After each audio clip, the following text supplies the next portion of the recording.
Hello students, the बिगेटर coaching classes में आपका स्वागत है। यूनिवर्स में अगर इलेक्ट्रिक चार्ज की बात किया जाएगा कि कितने होते हैं, तो यूनिवर्स के अंदर इलेक्ट्रिक चार्ज आपका कांस्टेंट होती है। तो जहां से रिपेल होना स्टार्ट करेगा तो ये जो एक फील्ड बनेगा, यहाँ जो फील्ड बनेगा इसी फील्ड को हम लोग बोलते हैं इलेक्ट्रिक फील्ड। और इसी से जो फॉर्मूला डिराइव करके बाहर आता है, तो यहाँ पर देखिए electric field is equals to 1/4 pi epsilon not 2p upon r cube. Force नहीं बोलकर टर्क बोलते हैं और इसको रिप्रेजेंट करते हैं हम लोग टाउ से। अब देखिए यहाँ एक इलेक्ट्रिक फील्ड लाइंस है, ये ऑब्जेक्टिव के लिए भी मोस्ट इंपॉर्टेंट है। ये तीनों फॉर्मूला ऑब्जेक्टिव। बात करेंगे गॉसियन सरफेस, ये जो है डॉटेड लाइन से यहाँ ड्रॉ करके दिखाया गया है, ये हम लोगों का गॉसियन सरफेस है। क्यू अपॉन एप्सिलॉन नॉट, ये हम लोगों को फॉर्मूला को याद रखना है। अगर ये जो सरफेस है, इस सरफेस के बिल्कुल इलेक्ट्रिक फील्ड लाइंस है परपेंडिकुलरली अगर पास करता है। हेलो स्टूडेंट्स, द बिगेटर कोचिंग क्लासेज में आपका स्वागत है, जहां पर हम लोग 12th क्लास के कंप्लीट फिजिक्स को कवर करेंगे। लेकिन आज के क्लास में हम लोग first chapter electric charges and field का क्विक रिवीजन करने वाले हैं, जिससे इस चैप्टर से जितने भी क्वेश्चंस आपके बोर्ड एग्जाम में पूछे जाएंगे, सारे क्वेश्चन आप इजीली सॉल्व कर पाएंगे। तो चलिए, हम लोगों का फर्स्ट जो टॉपिक है इलेक्ट्रिक चार्ज है। अब इलेक्ट्रिक चार्ज के बारे में हम लोग जानेंगे। तो इलेक्ट्रिक चार्ज की अगर बात किया जाएगा कि कोई भी हम लोगों का पार्टिकल है या कोई भी ऑब्जेक्ट है, कोई भी पार्टिकल होता है, कोई भी ऑब्जेक्ट है, उसका एक इंटरनल प्रॉपर्टीज होता है, इंट्रिंसिक प्रॉपर्टीज होता है, जो अपने आसपास इलेक्ट्रिक फील्ड को प्रोड्यूस करता है। और ये इलेक्ट्रिक फील्ड जब प्रोड्यूस करेगा, जहां भी इलेक्ट्रिक फील्ड प्रोड्यूस होगा तो वहां पर एक टाइप का आपका फोर्स भी जनरेट होगा। ये जो फोर्स होगा, ये फोर्स से ही आपका जो दूसरे पार्टिकल को जब इसके पास में लेकर आएंगे, जब भी इसके पास में किसी दूसरे पार्टिकल को लेकर आएंगे, तो ये पार्टिकल को इस फोर्स के द्वारा या तो इसको अट्रैक्ट करेगा, नहीं तो इसको रिपेल करेगा। अब डिपेंड करता है कि ये जो अदर पार्टिकल है इस पर चार्ज कौन सा है। तो यही हम लोगों का जो होता है इंट्रिंसिक प्रॉपर्टीज है, जिसके द्वारा ये दूसरे पार्टिकल को या तो अट्रैक्ट करेगा, नहीं तो रिपेल करेगा। तो ये जिस प्रॉपर्टीज की वजह से होता है, इस प्रॉपर्टीज को हम लोग इलेक्ट्रिक चार्ज कहते हैं। तो यहाँ पर एक बार देखिए, electric charge is a basic intrinsic properties of matter that causes particles to attract और रिपेल ईच अदर। बात यही है कि ये भी क्या है, हम लोगों का एक पार्टिकल है। ये भी हम लोगों का क्या है, एक पार्टिकल है। एक दूसरा पार्टिकल को इसके पास में लेकर आए, तो जिस प्रॉपर्टीज के द्वारा, जिस प्रॉपर्टी से ये या तो अट्रैक्ट करेगा, नहीं तो रिपेल करेगा, यही प्रॉपर्टीज हम लोगों का इलेक्ट्रिक चार्ज कहलाता है। ये भी लिखा हुआ है, यहाँ पर देख लेंगे कि those intrinsic properties of particle by which produce electric field around the particle that is called the electric charge. तो ये हम लोगों का इलेक्ट्रिक चार्ज हो गया। अब बात किया जाएगा इलेक्ट्रिक चार्ज कितने टाइप का होता है। तो इलेक्ट्रिक चार्ज दो टाइप की होती है। अब देखिए इलेक्ट्रिक चार्ज कितने टाइप का, तो दो टाइप का। फर्स्ट हम लोगों का बात किया जाएगा पॉजिटिव चार्ज, और सेकेंड होगा हम लोगों का नेगेटिव चार्ज।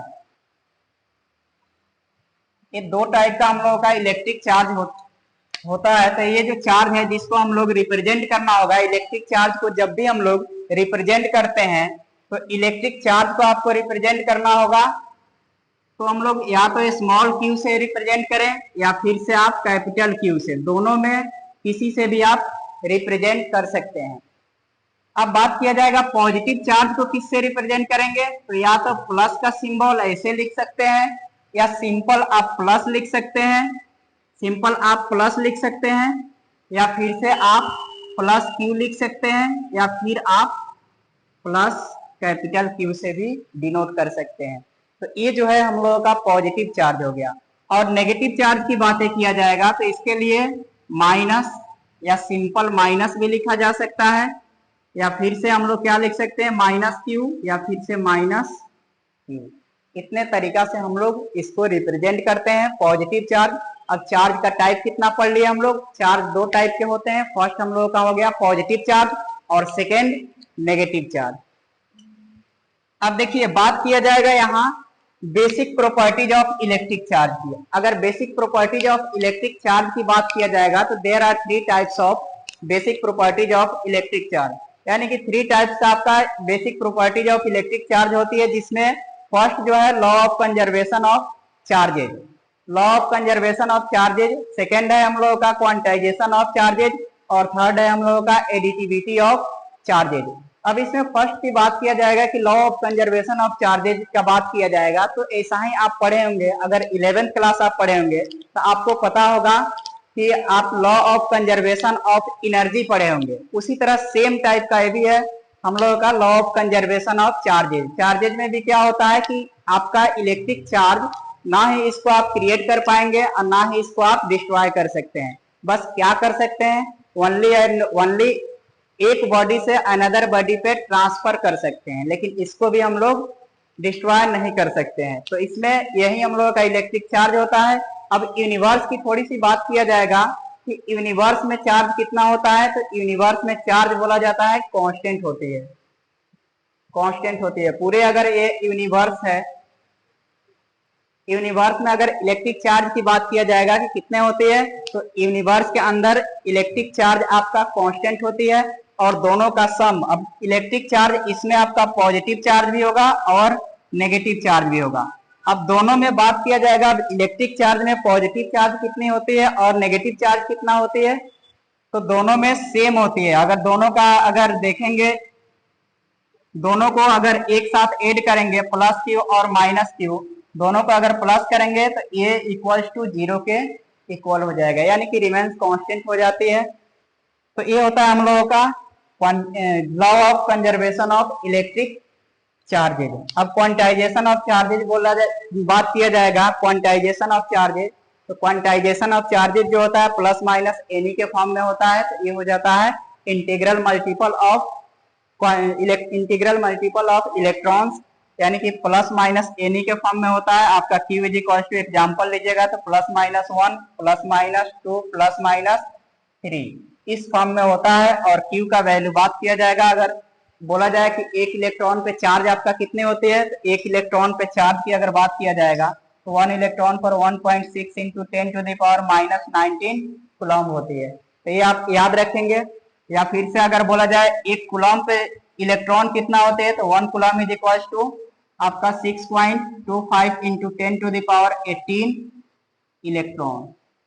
थर्ड है हम लोगों का एडिटिविटी ऑफ इलेक्ट्रिक चार्जेज। अगर एडिटिविटी ऑफ इलेक्ट्रिक चार्जेज के बातें किया जाएगा तो कोई भी सिस्टम होगा, हर एक सिस्टम पर आपका चार्ज अवेलेबल होती है, तो उस सिस्टम पर जितना भी चार्ज है उस सब का अलजेब्रिक सम को ही हम लोग बोलते हैं एडिटिविटी ऑफ इलेक्ट्रिक चार्ज बोलते हैं। इसको लिखना होगा तो क्या लिख सकते हैं, Q is equal to Q1 plus Q2 plus Q3 plus dash dash plus Qn। ये हम लोगों का होता है एडिटिविटी ऑफ इलेक्ट्रिक चार्जेज। जैसे यहाँ पर कोई भी सिस्टम है, इस पर चार्ज Q1 है, इस पर हो गया Q2, ऐसा ही करके हम लोगों का कहीं चार्ज है Qn। तो इस प्रकार से हम लोगों का ये 3 basic properties of electric charges को कवर किए। आइए तो अब नेक्स्ट टॉपिक की तरफ हम लोग आगे बढ़ते हैं, कूलम्ब्स लॉ ऑफ इलेक्ट्रोस्टैटिक। अब कूलम्ब्स लॉ ऑफ इलेक्ट्रोस्टैटिक का बात किया जाएगा तो एक बार ध्यान से देखेंगे, यहाँ इस चैप्टर का बहुत ही ज्यादा इंपॉर्टेंट एक टॉपिक है कूलम्ब्स लॉ ऑफ इलेक्ट्रोस्टैटिक, जिसमें क्या होता है एक बार ध्यान से देखेंगे कि according to Coulomb's law the electrostatic force आपका फोर्स ऑफ अट्रैक्शन और फोर्स ऑफ रिपल्सन दोनों ही होती है। तो यहाँ से देखिए कि यहाँ जो according to Coulomb's law the electrostatic force is directly proportional to the product of electric two charges Q1 and Q2। बोला जाएगा कि द इलेक्ट्रोस्टैटिक फोर्स होता है जो दो चार्ज होगा Q1 एंड Q2, ये दोनों चार्ज के प्रोडक्ट के डायरेक्टली प्रोपोर्शनल होगा। और फिर यही इलेक्ट्रोस्टैटिक फोर्स ये दोनों चार्ज के बीच का जो डिस्टेंस है, दोनों चार्ज के बीच का जो डिस्टेंस है r, इसके स्क्वायर के इनवर्सली प्रोपोर्शनल होता है। क्या बोला जा रहा है, कूलम्ब्स लॉ के अकॉर्डिंग अगर बात किया जाएगा तो जो ये दोनों चार्ज है इसके बीच में जो लगने वाला इलेक्ट्रोस्टैटिक फोर्स है, ये दोनों चार्ज के प्रोडक्ट के डायरेक्टली प्रोपोर्शनल होगा, और ये दोनों चार्ज के बीच के जो डिस्टेंस होगा इस डिस्टेंस के स्क्वायर के इनवर्सली प्रोपोर्शनल होगा। अब बात किया जाएगा कि इसको मैथमेटिकली कैसे लिखते हैं हम लोग। इसको बात किया जाएगा कि अगर मैथमेटिकली लिखना होगा कैसे हम लोग लिखेंगे मैथमेटिकली। यहां पर ध्यान से देखिएगा कि F directly proportional to Q1 and Q2। F directly proportional जो हम बोले और जो लिखा हुआ है उसके अकॉर्डिंग आएंगे, तो F directly proportional to Q1 and Q2 हो जाएगा। फिर इनवर्सली प्रोपोर्शनल की बातें किया जाएगा, तो एफ जो है आपका inversely proportional F inversely proportional r square.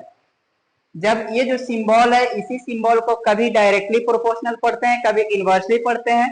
तो जब भी हम लोगों का रेसिप्रोकल में होगा तो उस समय इनवर्सली पढ़ेंगे, और जहां सिंपल प्रोडक्ट में होगा उस समय हम लोग क्या पढ़ेंगे, डायरेक्टली प्रोपोर्शनल पढ़ेंगे।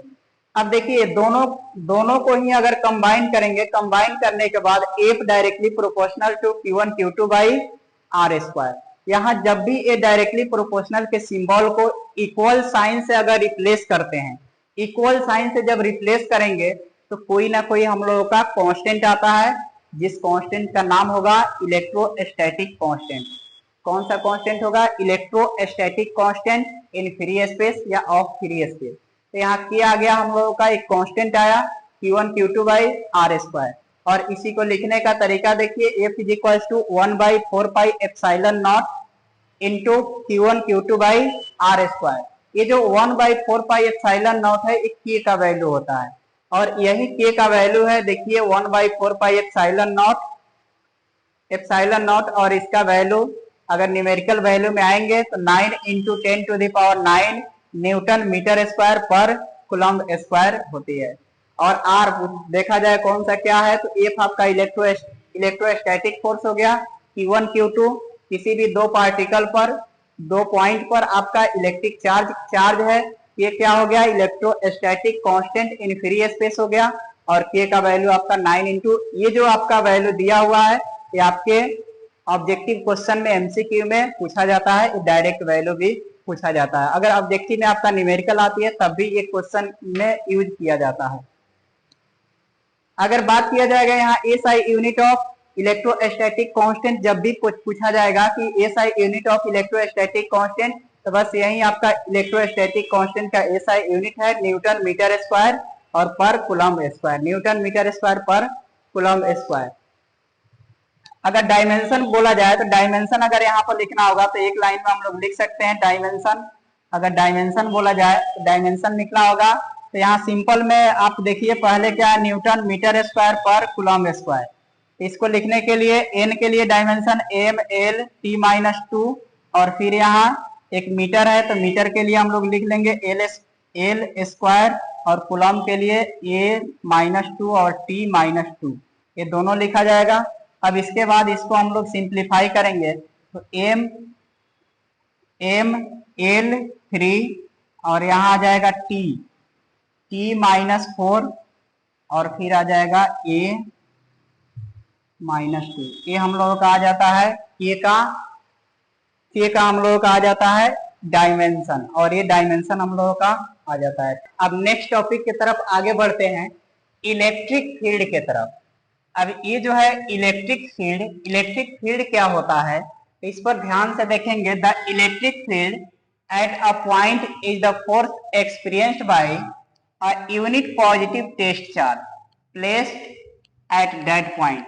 अब ध्यान से देखिएगा कि इलेक्ट्रिक फील्ड है, ऐसे समझने के लिए आप देखिएगा कि यहाँ क्या है, हम लोगों का कोई भी एक चार्ज पार्टिकल है जिसका नाम क्या दे दिए, Q।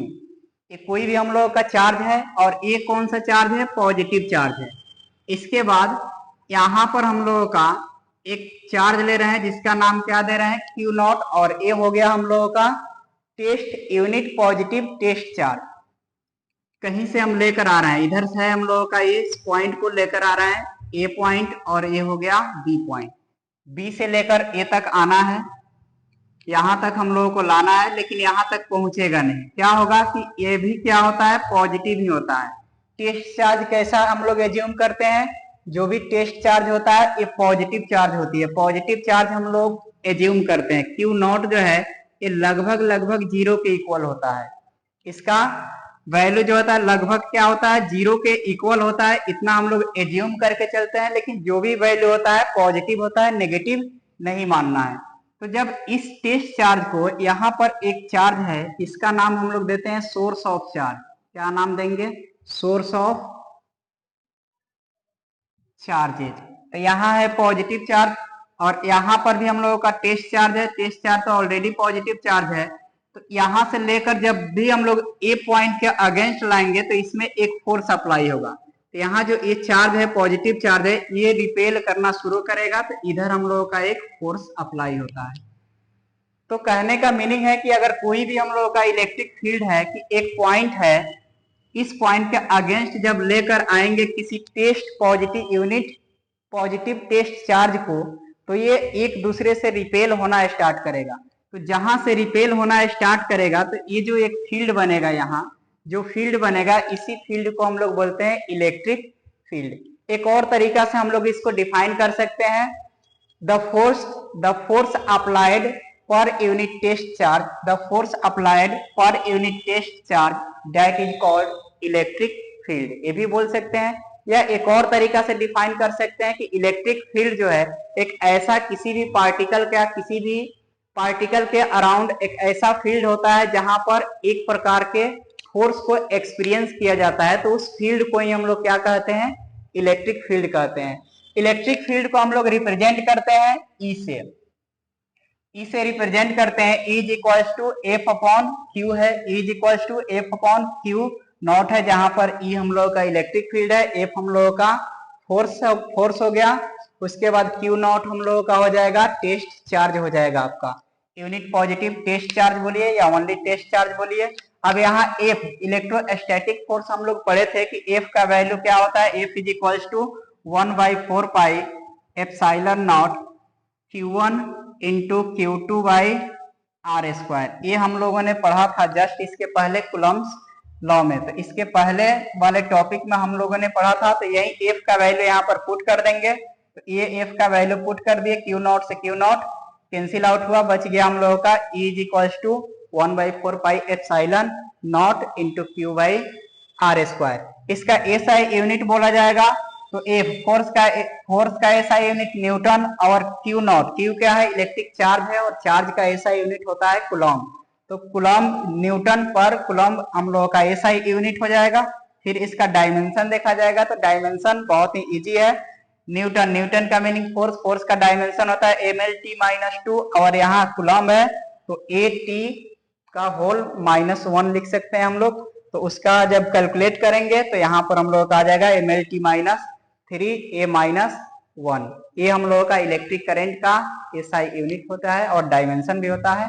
तो यहाँ तक हम लोगों का इलेक्ट्रिक फील्ड हम लोग पढ़े। अब नेक्स्ट टॉपिक की तरफ हम लोग देखते हैं। आइए अब हम लोग नेक्स्ट टॉपिक की तरफ आगे बढ़ते हैं और इस टॉपिक को ध्यान से देखेंगे कि ये जो टॉपिक है हम लोगों का electric field eight axial point and electric field at equatorial point. उसके बाद टर्क के बारे में जानेंगे। अब इसका जो डेरिवेशन है, इसका डेरिवेशन के लिए हम लोगों का अलग वीडियो आने वाली है। तो अलग वीडियो आएगी, उसमें सारे ये जो डेरिवेशन है उसको हम लोग करेंगे। जितना भी आपके बोर्ड एग्जाम में इंपॉर्टेंट डेरिवेशन होगा जो पूछे जाएंगे, उसका डेरिवेशन हम लोग अलग वीडियो में करेंगे। अभी जो इसका क्विक रिवीजन कर रहे हैं, इसमें जो मोस्ट इंपॉर्टेंट आपका फॉर्मूला है उसको समझने का ट्राई करते हैं।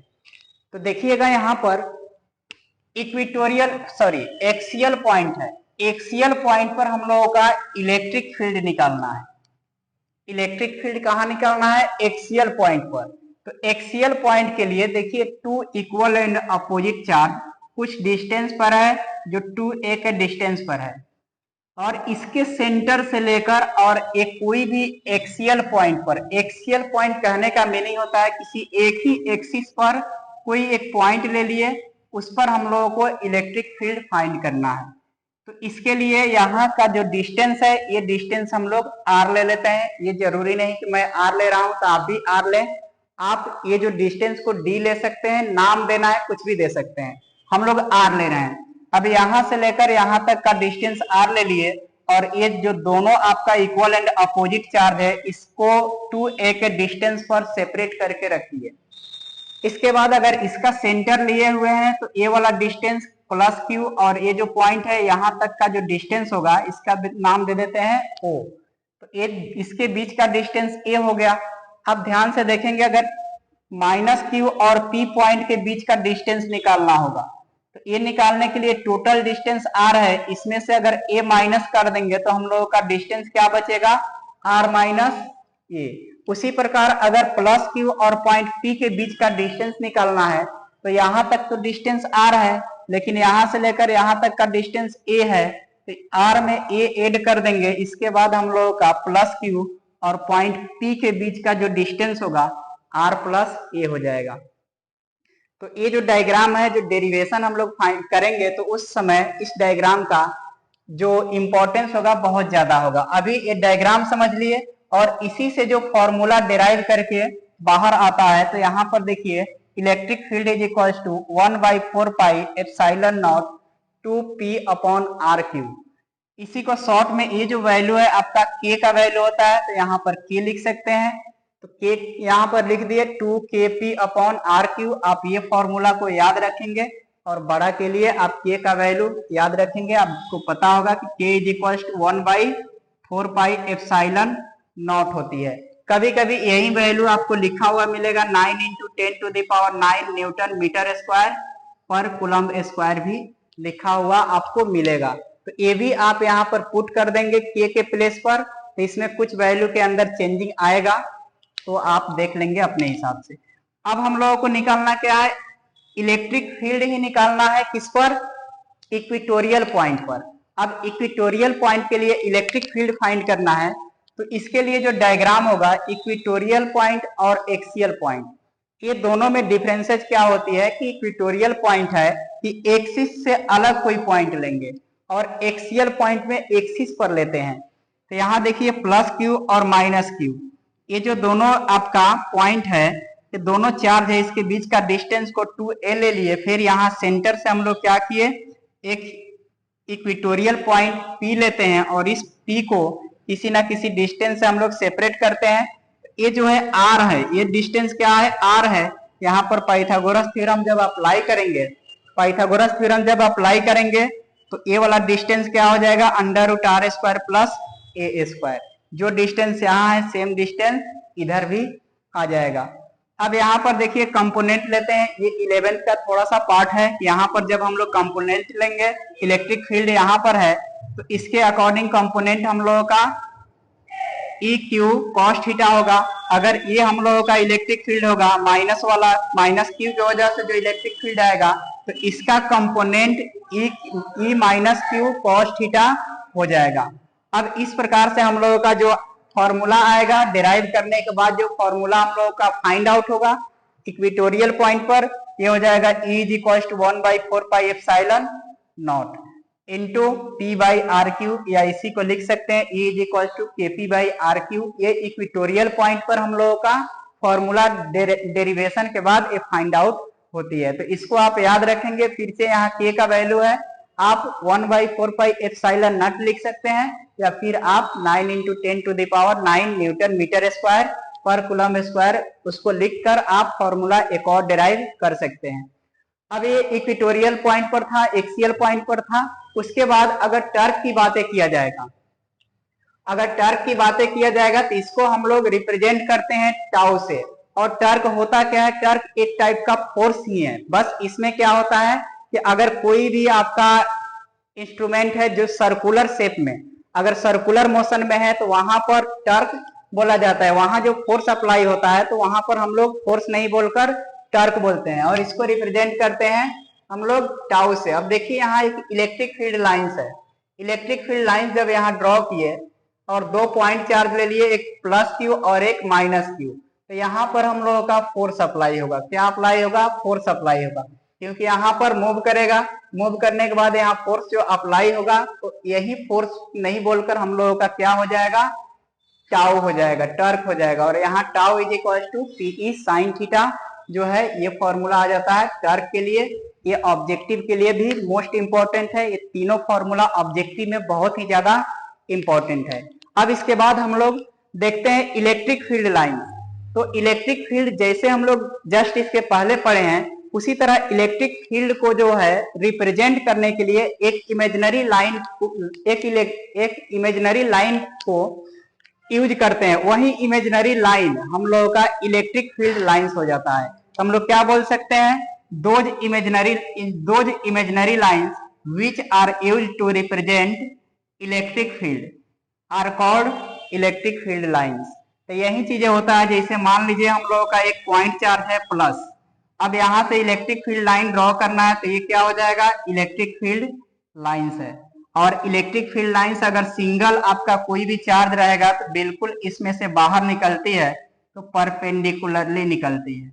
एक आपके ऑब्जेक्टिव में पूछा हुआ क्वेश्चन है कि कोई भी इलेक्ट्रिक फील्ड लाइंस जब बाहर निकलती है या इंटर करती है तो हमेशा परपेंडिकुलर होती है, सरफेस के परपेंडिकुलर होती है। इस प्रकार से हम लोगों का इलेक्ट्रिक फील्ड लाइंस है। अब इसके बाद हम लोग देखेंगे properties of electric field lines, जो ये दोनों ही पॉइंट आपका बहुत ही ज्यादा इंपॉर्टेंट है। आइए अब देखते हैं हम लोग properties of electric field lines. अभी हम लोग इलेक्ट्रिक फील्ड लाइंस के बारे में पढ़ लिए, उसका डेफिनेशन समझ लिए। अब इलेक्ट्रिक फील्ड लाइंस का जो प्रॉपर्टीज है, इस एक क्या होती है, इसको ध्यान से देखेंगे कि properties of electric field lines में फर्स्ट पॉइंट है हम लोग का ओरिजिन एंड टर्मिनेशन। इसका फर्स्ट पॉइंट देखेंगे कि field lines, electric field lines जो है हम लोगों का positive electric field lines start जो होता है पॉजिटिव चार्ज से स्टार्ट होती है और नेगेटिव चार्ज पे जाकर एंड होती है। जैसे ध्यान से देखिएगा इस डायग्राम को, यहाँ पर पॉजिटिव चार्ज है और यहाँ पर कौन सा चार्ज है, नेगेटिव चार्ज है। स्टार्ट करने की बात की जाएगी तो यहाँ से स्टार्ट होगी और कहां पर जाकर एंड होगी, नेगेटिव चार्ज में। यहाँ से स्टार्ट होगी, नेगेटिव चार्ज में जाकर एंड होगी। फिर ऐसे पॉजिटिव से स्टार्ट होगी और नेगेटिव चार्ज में जाकर आपका एंड हो जाएगी। ये हम लोगों का इलेक्ट्रिक फील्ड लाइंस का जो प्रॉपर्टीज है, जैसे आप 10th क्लास में पढ़े होंगे तो आपको याद होगा मैग्नेटिक फील्ड लाइंस, सेम उसी टाइप का हम लोगों का है electric field lines. Electric field lines जो है हम लोगों का सेम टाइप का है।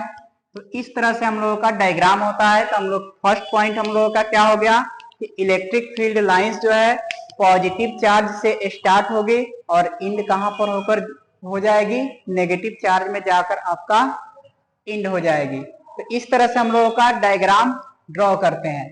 फिर सेकेंड पॉइंट देखिए, if isolated single charge they start और टर्मिनेट एट इंफिनिटी। देखिए यहाँ पर इसका मीनिंग है, कहने का मीनिंग ये होता है कि अगर कोई भी एक सिंगल चार्ज है और ये चार्ज कैसा रहेगा, पॉजिटिव। अगर चार्ज पॉजिटिव रहेगा तो यहाँ से स्टार्ट पॉजिटिव चार्ज से होगा, लेकिन जाएगा कहाँ तक, आपका इंफिनिटी तक। जब इधर दूसरा कोई भी चार्ज नहीं है तो पॉजिटिव चार्ज से स्टार्ट होगी और जाकर एंड कहाँ पर होगी, इंफिनिटी पर एंड हो जाएगी हम लोगों का। और जब भी ये सरफेस से निकलती है तो हमेशा और हमेशा परपेंडिकुलर यहाँ से निकलती है। इलेक्ट्रिक फील्ड लाइंस है, जब भी स्टार्ट होगी, जब निकलेगी बाहर तो यहाँ 90 डिग्री के एंगल बनाते हुए निकलती है सरफेस के साथ। तो ये हम लोगों का सेकेंड पॉइंट हो गया। इसके बाद देखिएगा डायरेक्शन की अगर बात किया जाएगा तो tangent to a field lines at any point gives the direction of the electric field lines. बोला जा रहा है कि कोई भी हम लोगों का चार्ज पार्टिकल है, उसके सरफेस से जो इलेक्ट्रिक फील्ड लाइंस निकलेगी तो निकलने के बाद जिधर से निकलती है और जहां पर इंटर करती है जाकर, तो वो जो हम लोगों का डायरेक्शन होगा, वो डायरेक्शन को, वो जो हम लोगों का लाइन होगा वो डायरेक्शन को रिप्रेजेंट करती है। जैसे यहाँ पॉजिटिव चार्ज से आपका एक लाइन ड्रॉ हो रही है, निकल रही है और जाकर इंटर कहाँ कर रही है, नेगेटिव चार्ज में जाकर इंटर कर रही है। तो ये जो डायरेक्शन है बोला जाता है पॉजिटिव से नेगेटिव चार्ज की ओर इसका डायरेक्शन हो गया। तो ये इलेक्ट्रिक फील्ड लाइंस की डायरेक्शन आपका हो जाएगा। ये क्या हो गया हम लोगों का, इलेक्ट्रिक फील्ड लाइंस की डायरेक्शन हो गया। और ये भी हम लोग जानते हैं कि इलेक्ट्रिक फील्ड लाइंस जो होती है या इलेक्ट्रिक फील्ड होती है, ये हम लोगों का वेक्टर क्वांटिटी होती है। इसके बाद देखिएगा यहाँ पर बोला जा रहा है नॉट इंटरसेक्टिंग। थर्ड पॉइंट है हम लोगों का, कभी भी इलेक्ट्रिक फील्ड लाइंस, दो ठो इलेक्ट्रिक फील्ड लाइंस रहेगा, कभी भी एक दूसरे को इंटरसेक्ट नहीं करती है।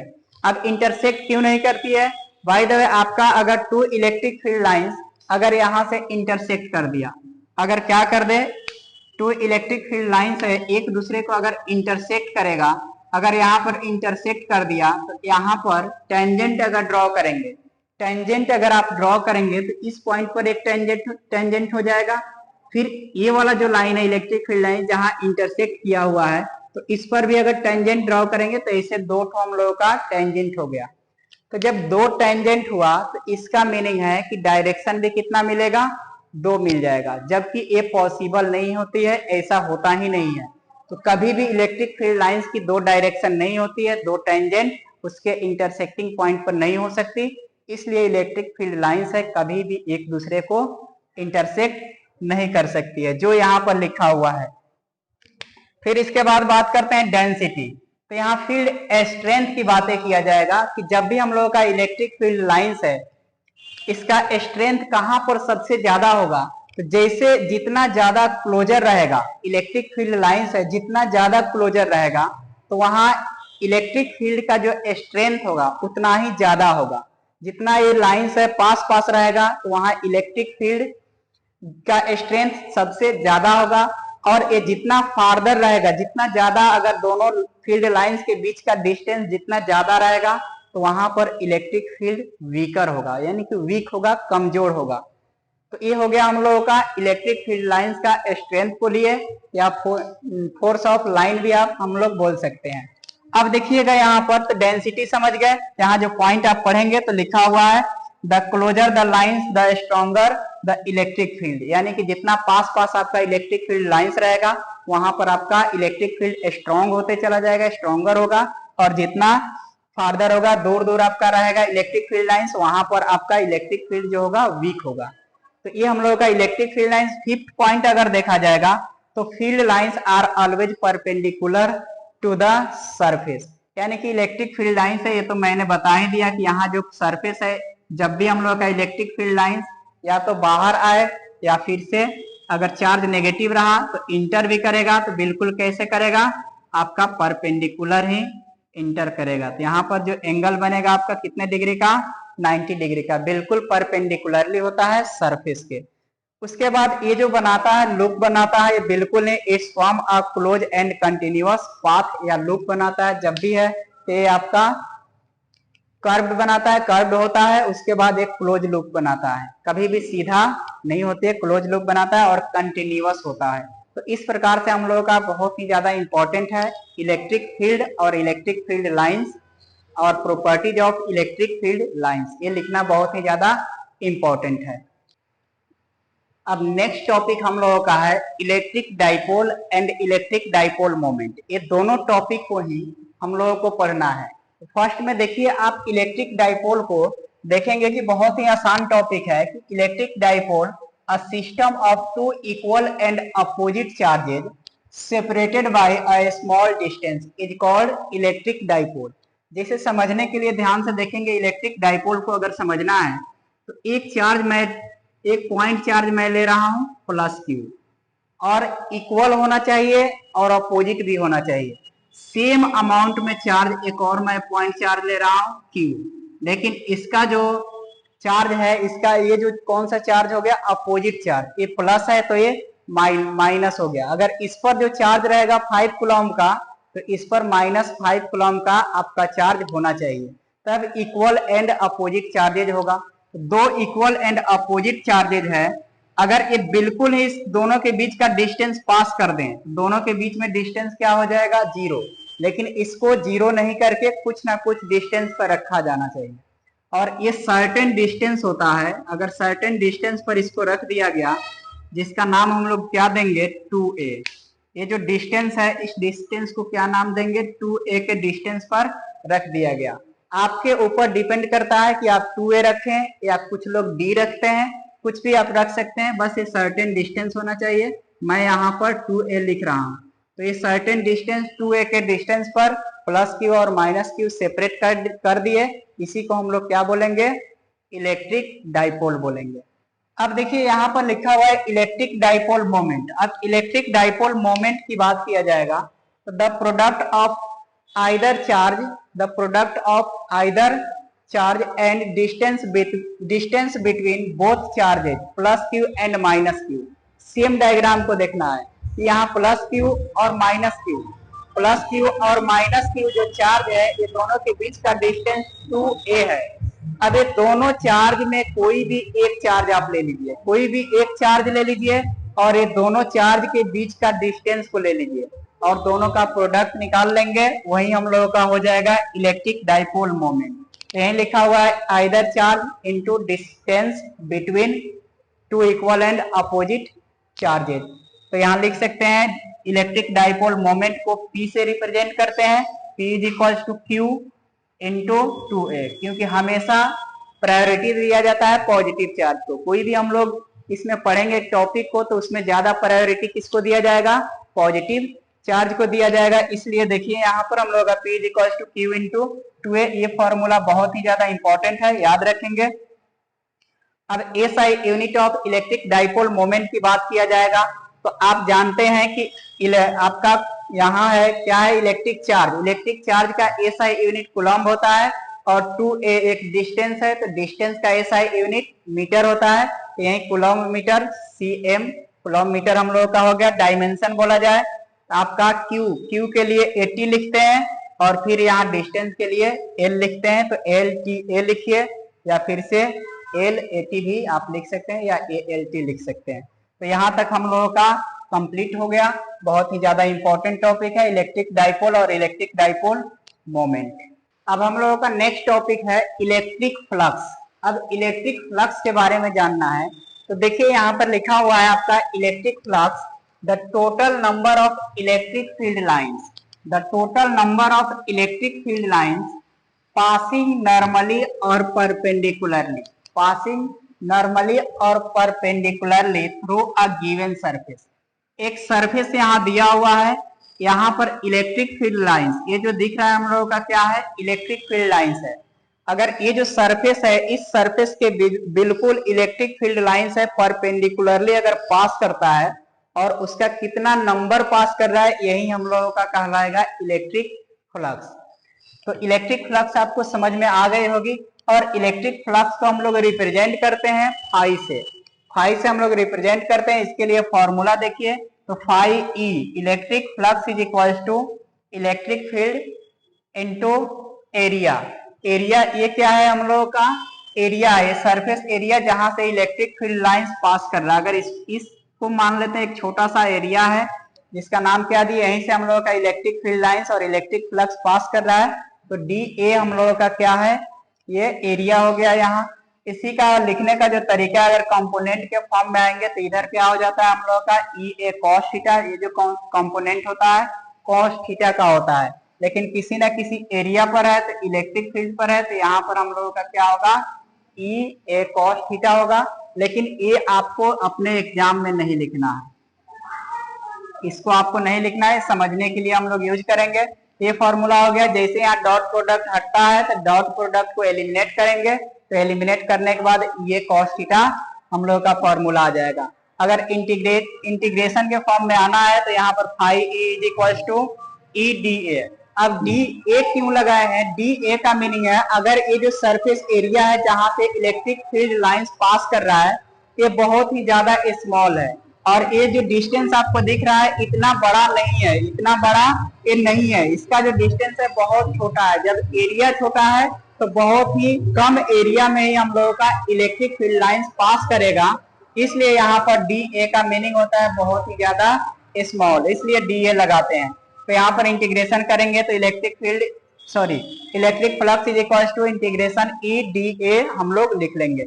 इसका एसआई यूनिट का बात किया जाएगा तो इलेक्ट्रिक फील्ड का एसआई यूनिट पता है आपको कि इलेक्ट्रिक फील्ड का एसआई यूनिट हम लोग का आता है न्यूटन पर कूलम, और यहाँ पर एक डी ए है, ए का मीनिंग है एरिया, और एरिया का एसआई यूनिट आपको पता होगा कि एरिया का एसआई यूनिट के लिए हम लोग मीटर स्क्वायर लिखते हैं। तो यही डी ए है तो यहाँ पर मीटर स्क्वायर आ गया, और न्यूटन पर कूलम तो आपका इलेक्ट्रिक फील्ड का ही एसआई यूनिट है। फिर डायमेंशन की बातें करेंगे तो M L 3 t minus 3 a minus 1 ये डायमेंशन हम लोगों का होता है। और कैसे होता है ये 11th क्लास का टॉपिक है, यहाँ पर ज्यादा हम लोगों को एक्सप्लेन करेंगे तो फिर समय ज्यादा लग जाएगा। ये it is a scalar quantity, जो हम लोगों का इलेक्ट्रिक फ्लक्स होता है स्केलर क्वांटिटी होता है। इस प्रकार से हम लोगों का इलेक्ट्रिक फ्लक्स है। ये भी जो टॉपिक है बहुत ही ज्यादा इंपॉर्टेंट है और ये भी इस बार पूछने के चांसेज आपका 80% से ज्यादा है। अब हम लोग नेक्स्ट टॉपिक की तरफ आगे बढ़ते हैं और देखेंगे कि अब हम लोगों को पढ़ना है गॉस लॉ। अब गॉस लॉ क्या होता है इसको ध्यान से देखेंगे। ये जो है बहुत ही ज्यादा आपका इंपॉर्टेंट टॉपिक है। इसका डेरिवेशन भी आपके एग्जाम में पूछा जाता है और 2 मार्क्स में भी पूछा जाता है। तो ध्यान से देखिए, बोला जा रहा है according to Gauss law the total electric flux, flux बोलिए या इलेक्ट्रिक फ्लक्स बोलिए, दोनों सेम ही होती है। तो the total flux linked with a close surface is 1/एप्सिलॉन टाइम। इसको आपको ध्यान से देखना है। 1/एप्सिलॉन naught times the charge enclosed by, यहाँ चार्ज बोला जाए या इलेक्ट्रिक चार्ज बोला जाएगा, दोनों सेम ही चीज होती है। तो the charge enclosed by the closed surface, यही चीज यहाँ देखिए क्या बोला जा रहा है। ये जो डायग्राम है एक सरफेस है। हम लोग जानते हैं कि कोई भी हम लोगों का सरफेस है, सरफेस पर ही हम लोगों का चार्ज प्रेजेंट होता है। तो इसके किसी भी एक पॉइंट ले लिए, किसी भी पॉइंट को लिए और वहां पर हम लोगों का चार्ज क्या है, क्यू है। और ये जो है हम लोगों का कैसा है, एक स्फेरिकल शेप में, स्फेयर के जैसा है, बिल्कुल ही कैसा है, फुटबॉल हम लोगों का स्फेयर होता है वैसा ही स्फेरिकल शेप है। उसके सरफेस पर चार्ज है, उसी के किसी एक पॉइंट को ले लिए और उसी एरिया से हम लोग क्या ड्रॉ किए, एक रेडियस लेते हैं आर और एक बिल्कुल ही परपेंडिकुलर जो इलेक्ट्रिक फील्ड है, जो परपेंडिकुलर इलेक्ट्रिक फील्ड है, ये कहां से आ रही है, एक डीएस हम लोगों का एरिया है और एक टोटल एरिया होगा, इसको हम लोग क्या बोलेंगे, सरफेस एरिया को हम लोग एस लिख दिए। अब इसी का देखेंगे यहाँ जो हम लोगों का फॉर्मूला आएगा, तो इसको हम लोग क्या पढ़ते हैं, इंटीग्रेशन इलेक्ट्रिक फील्ड इनटू, ये हम लोगों का है unit area, unit surface area है, is equal to Q upon epsilon naught. तो इसी को लिख सकते हैं, इंटीग्रेशन करेंगे तो Q is equal to Q बोलते हैं phi is equal to Q upon epsilon naught. ये हम लोगों को फॉर्मूला को याद रखना है, गॉस थ्योरम के अकॉर्डिंग यही फॉर्मूला होता है। अब इलेक्ट्रिक फ्लक्स का ऐसा यूनिट जो है, जस्ट इसके पहले वाले टॉपिक जो इलेक्ट्रिक फ्लक्स पढ़े थे तो उसमें भी हम लोगों का ऐसा यूनिट पढ़े हुए थे, न्यूटन मीटर स्क्वायर पर कूलम। और इसके बाद डायमेंशन बोला जाएगा तो एम एल 3t-3 a-1, ये हम लोगों का डायमेंशन होता है, जो हमेशा डायमेंशन पूछा जाता है 1 मार्क्स में आपसे, ऑब्जेक्टिव में, एमसीक्यू में पूछा जाएगा। अब Q क्या है, total charge with in the surface, surface के ऊपर जो चार्ज होता है वही हम लोगों का टोटल चार्ज है। और एप्सिलॉन नॉट तो पता है, द इलेक्ट्रिक कांस्टेंट बोलिए या इसी को बोलते हैं परमिटिविटी ऑफ फ्री स्पेस, और डीएस क्या है हम लोगों का, यूनिट सरफेस एरिया है। अब ये हम लोगों का गॉस थ्योरम है। जब भी हम लोग से पूछा जाएगा गॉस थ्योरम या गॉस लॉ पूछा जाएगा तो 2 मार्क्स में जब पूछा जाए तो आप इतना ही लिखेंगे, और 5 मार्क्स में पूछा जाएगा तो इसका डेरिवेशन का सीरीज जस्ट इसके बाद आने वाली है, तो उसको देखेंगे, सारा डेरिवेशन वहां कराया जाएगा, जितने भी आपके बोर्ड एग्जाम में पूछे जाने के चांसेज ज्यादा है। अब हम लोग पढ़ेंगे इसके बाद एप्लीकेशन ऑफ गॉस लॉ, उसको ध्यान से आप देखेंगे। अब हम लोगों को एप्लीकेशन ऑफ गॉस लॉ पढ़ना है या एप्लीकेशन ऑफ गॉस थ्योरम बोला जाए, दोनों सेम समझना है। तो एप्लीकेशन ऑफ गॉस लॉ के बारे में अब जानेंगे। तो देखिए, फर्स्ट हम लोगों का जो एप्लीकेशन है, जो फर्स्ट हम लोगों का गॉस लॉ का एप्लीकेशन है, गॉस थ्योरम का एप्लीकेशन है, तो ये इनफाइनाइट लाइन चार्ज के लिए है। इसके फॉर्मूला को याद करके रखना है, क्योंकि जब भी एप्लीकेशन आपसे पूछा जाएगा तो ये भी 2 मार्क्स में पूछा गया क्वेश्चन है और पूछे जाने की चांसेज भी ज्यादा है।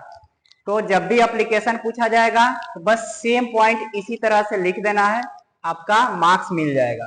तो यहाँ देखिए, एप्लीकेशन ऑफ गॉस लॉ है, इनफाइनाइट लाइन चार्ज रहेगा तो E is equal to, E क्या है, इलेक्ट्रिक फील्ड है, E is equal to 1/2 pi epsilon not into lambda upon R, into lambda upon R है। ये हम लोगों का इनफाइनाइट लाइन चार्ज के लिए ये फॉर्मूला है।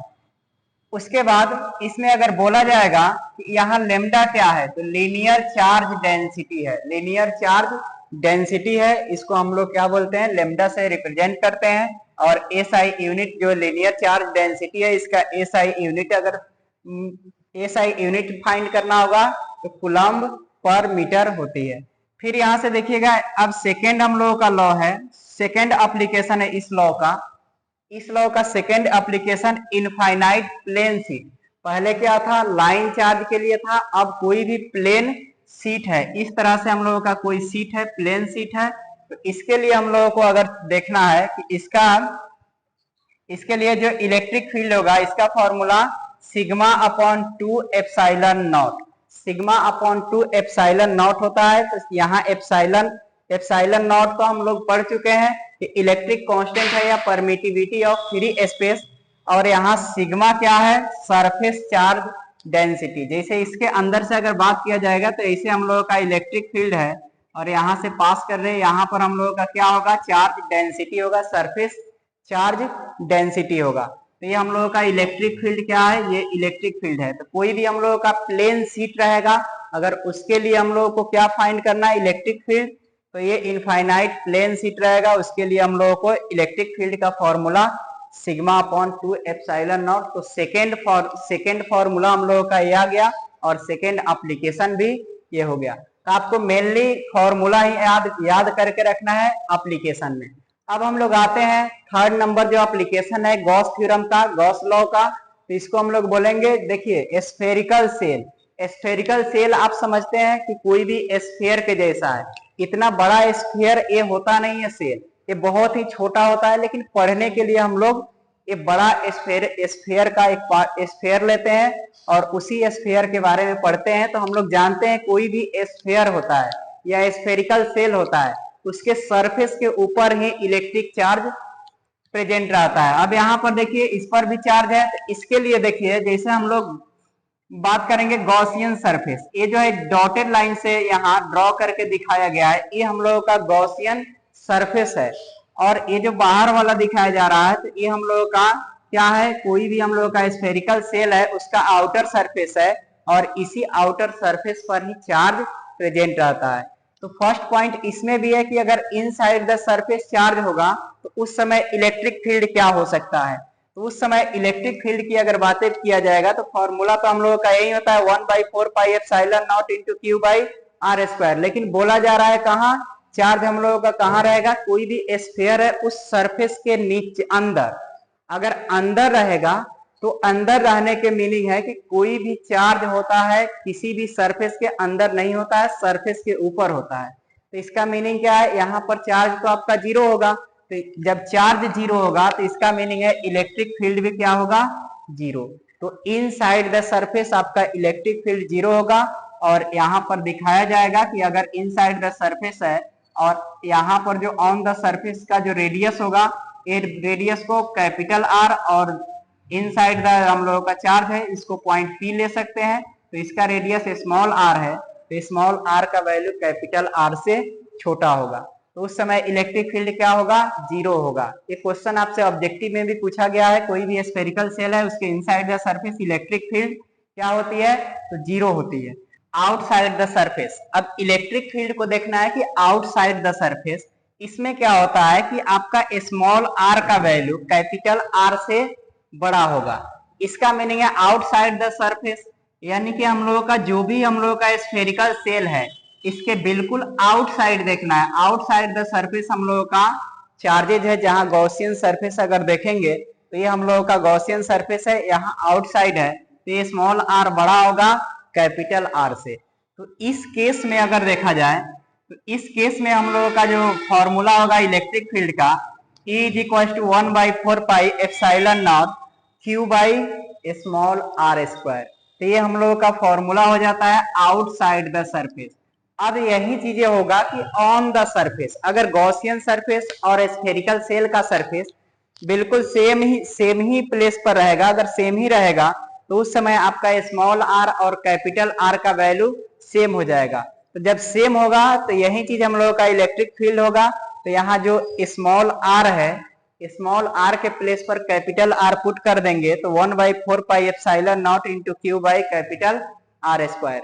और यही चीजें कहा जाता है कि यहाँ अगर बात किया जाएगा कि outside the surface electric field outside the surface is equals to on the surface, electric field on the surface. ये आपसे क्वेश्चन पूछा हुआ है कि अगर electric field outside the surface जो है क्या वही इक्वल होता है ऑन द सरफेस के, तो बिल्कुल इक्वल होता है, और इनसाइड द सरफेस जीरो होता है। तो यहाँ पर हम लोग बोल सकते हैं कि 1/4 pi epsilon not into Q by small R square is equals to 1/4 pi epsilon not into Q by are square. ये दोनों ही सेम होता है। और बातें करते हैं अगर हम लोग, जो भी ये पैनल पीडीएफ है हम लोगों का, जो इसका नोट्स अगर चाहिए होगा, जो ये हैंडरिटन नोट्स है जो यहाँ पर हम लोग क्लास कर रहे हैं, तो ये आपको इस वीडियो के डिस्क्रिप्शन में आपको मिल जाएगा। तो इस प्रकार से हम लोगों का ये चैप्टर क्विक रिवीजन करते हुए कंप्लीट हुआ। और thank you very much for watching this video. And अगला वीडियो जो आएगा क्विक रिवीजन का, उसको भी इसी तरह आप देखते रहें।